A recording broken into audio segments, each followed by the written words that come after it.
What if I told you that the borders of the modern Middle East were not drawn by politicians, but by oil barons, bankers, and secret agreements?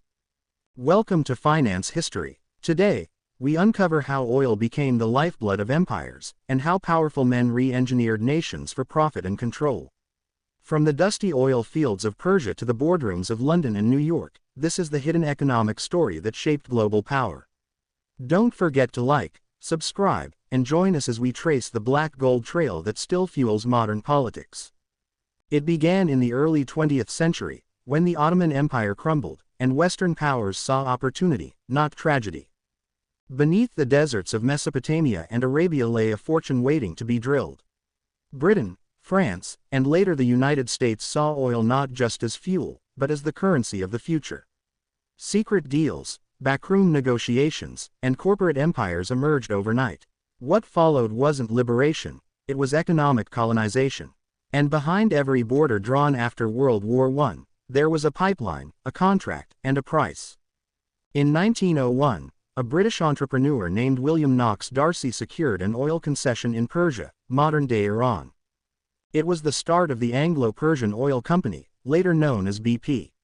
The deal gave Britain control over vast resources for nearly nothing in return. Persian workers labored under brutal conditions while London's elite cashed in. Oil profits funded British warships and powered its empire, setting the stage for the global scramble that would follow. Darcy's gamble became a blueprint for how Western powers would control the Middle East through oil and finance. When World War I erupted, oil became a weapon. The Allies realized their fleets, tanks, and planes depended on it. The Middle East's strategic importance skyrocketed. In 1916, the infamous Sykes-Picot Agreement secretly divided the Ottoman territories between Britain and France. These new artificial borders didn't reflect culture or tribe, they reflected pipelines and access. The goal wasn't peace, it was profit.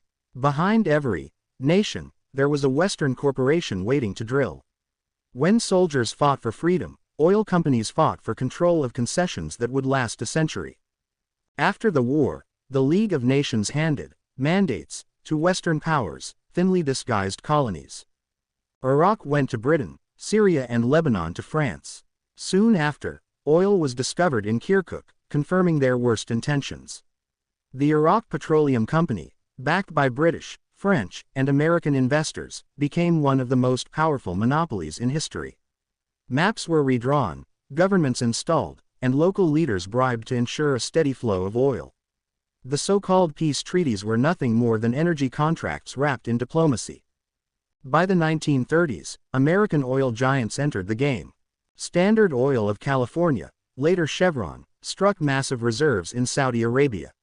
It was the birth of Aramco, the Arabian-American oil company. The U.S. had learned from Britain: control oil, and you control the world. Deals were sealed with handshakes between desert kings and corporate barons.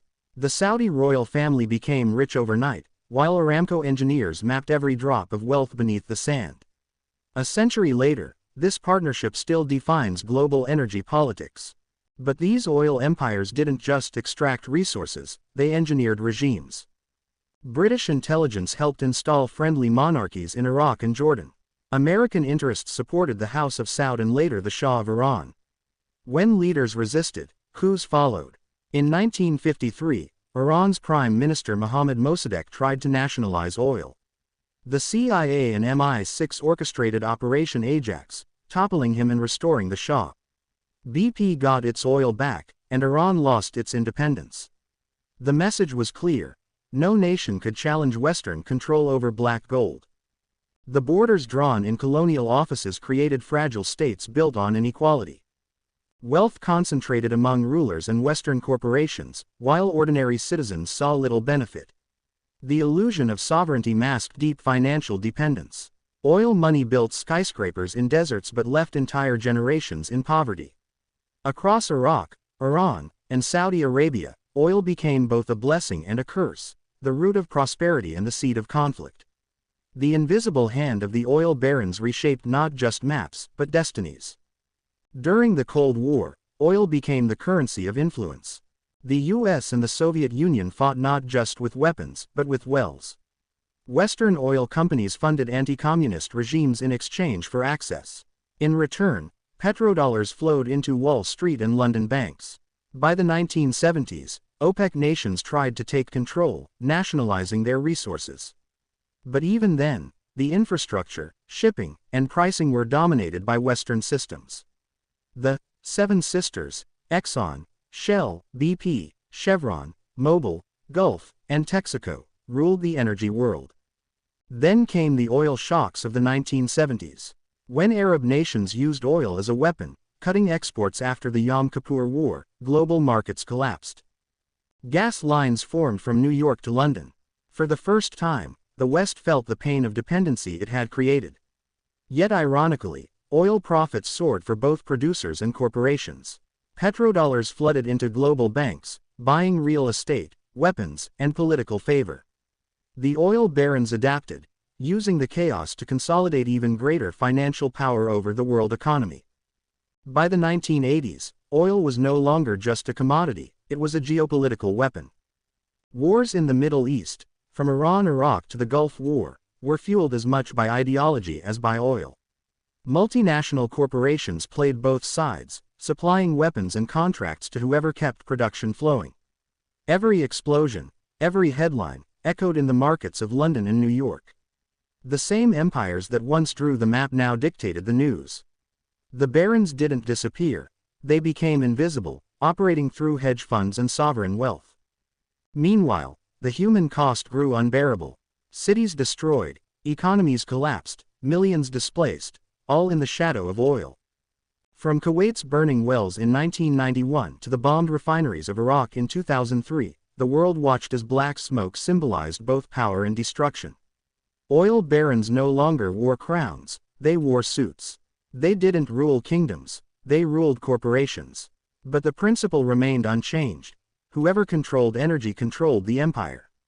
The new map wasn't political, it was financial, drawn in pipelines instead of borders. Oil profits built Wall Street skyscrapers and European fortunes. Petrodollars were recycled into Western debt markets, buying U.S. treasuries and financing wars.